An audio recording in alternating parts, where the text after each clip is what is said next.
Hello, everybody. I hope that you've had an enjoyable Easter weekend, that you found some pleasure and some joy in it despite our dark circumstances currently. And I want to thank you very much for your very kind and supportive comments about the video that I posted for the Easter weekend. And I want to thank my cousin Christine Jack for her suggestion that maybe additional poetry might be helpful just to keep people's spirits up. Another little gesture. I've been so inspired by what other people are doing to try to make this time really one of transformation and just really to get through it with the best that we can do. So I'm grateful for her suggestion because it gave me an idea. And I remember once something I read by Nick Cave, singer-songwriter, who said that we need to follow our ideas. We need to listen to them because on the other side of the idea is change and growth and redemption. So I'm going to follow through on an idea to post a series of videos, and they're going to be called Safe Passage.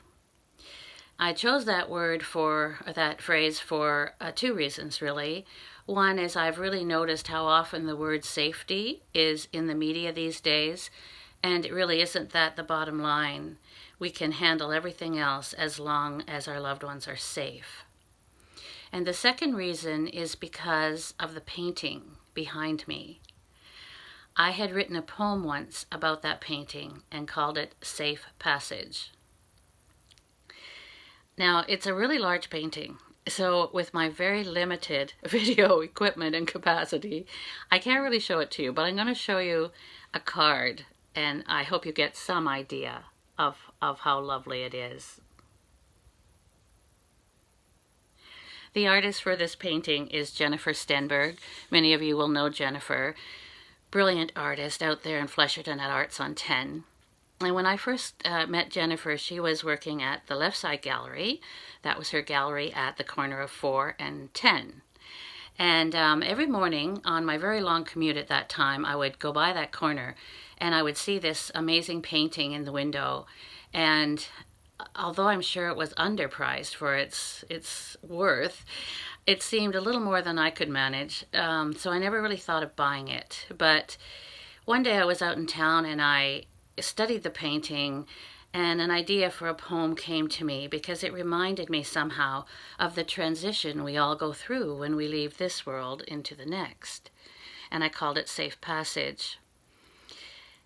And in the middle of the next week, I sat bolt upright in bed at 4 a.m. one morning, and I thought, you need to send Jennifer that poem with a note, and maybe there's some way you can arrange to buy that painting. So I did so. I scribbled her a little note, and I remember saying, I think if I had to lose everything, I could do so cheerfully if I could wake up every morning to that painting. So I sent her the note and the poem and my number and that I'd like to speak with her. So the next week I get a call, and she said, I wasn't really sure if you intended to buy the painting. And I said, yes, I'd really like to buy the painting from you. And she said, oh, I'm so sorry, but I sold it. She said, it's interesting, on the very day your poem and note arrived, an art teacher from the high school from Grey Highlands had come in with money in hand to buy the painting. So, of course, she had to sell her the painting. And I remember feeling a sense of loss. Tears sprang to my eyes. And I found that interesting because I have been blessed with so many beautiful things. I really didn't need another piece of art, but I had formed such a bond with it. So I felt deep regret and also chastising myself because I can dilly-dally with the best of them and procrastinate, and I should have been clearer in my communication. So fast forward a few months, and I was returning from Berks Falls area where I had helped to plan the funeral for my aunt, a very, very important woman in my life, my Aunt Margaret, who had been quite instrumental in fostering my early love for poetry. And I could see that there was a message waiting on my telephone. And the call was from a friend of mine, Brenda Boyd, who said that her colleague, Donna Belmore, was looking for a apartment, and Brenda knew that I had created an apartment in the upstairs of my house. So she thought it might work out for both of us. So I called Donna, and she was telling me a bit about herself, that she taught art at the high school. And I said, you wouldn't by any chance be the art teacher who bought Jennifer Stenberg's painting called Claudia's Journey? And she said, yes, I did. She said that was me. And, as a matter of fact, I'm trying to sell the painting now because I feel that it's filled its purpose for me, and I want to sell it. And I said, oh, well, as a matter of fact, I'm going to buy the painting. So that's what happened. That's how it came into my possession. And it's always had a mystical quality for me. There have been a couple little incidents. For example, one day I stopped in front of it in my home and just really examined it in detail because I was doing a women's seminar on personal empowerment, and I thought, oh, I'd love to get that painting to that seminar, but it's very large, and I thought, I'm not sure how I could do that, but I had studied it for a while, and I was on my way out the door to go to a gym in Flesherton.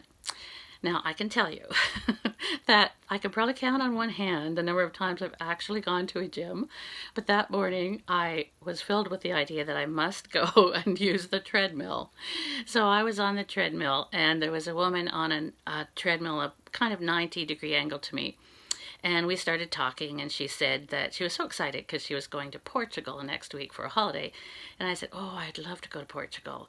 And I have a painting, a beautiful painting called Claudia's Journey from Portugal, from a photograph in Portugal. And I thought she was going to flip off the treadmill.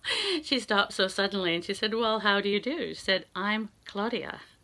I'm the person who took the photograph that served as the inspiration for Jennifer's painting. So there's all kinds of little magic about that painting. So it'll be the backdrop for this series of poetry. And I'd like to start today with Safe Passage. What's it going to be down the halls of history that chases us into a room, frantic flight from jaws of doom, wherein we find the hidden key unlocking all life's mystery? World War, Mad Cow, West Nile.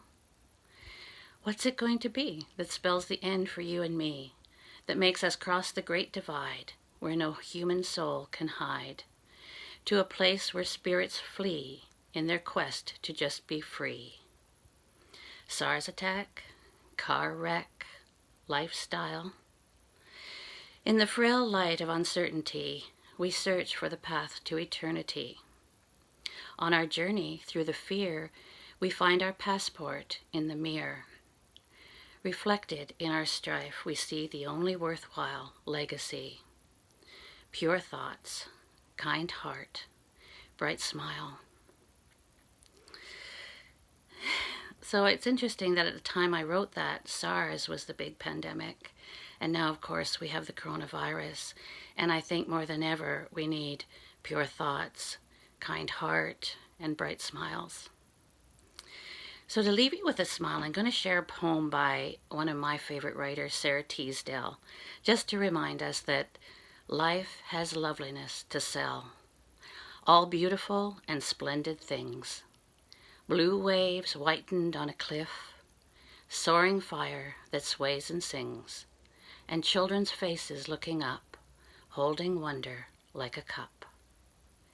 Life has loveliness to sell, music like a curve of gold, scent of pine trees in the rain, eyes that love you, arms that hold, and for your spirit's safe delight, holy thoughts that star the night.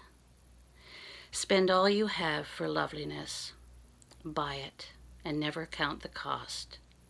For one white, singing hour of peace, count many a year of strife well lost. And someday we will count this year well lost. Until next time, be safe and take care. Thank you for listening.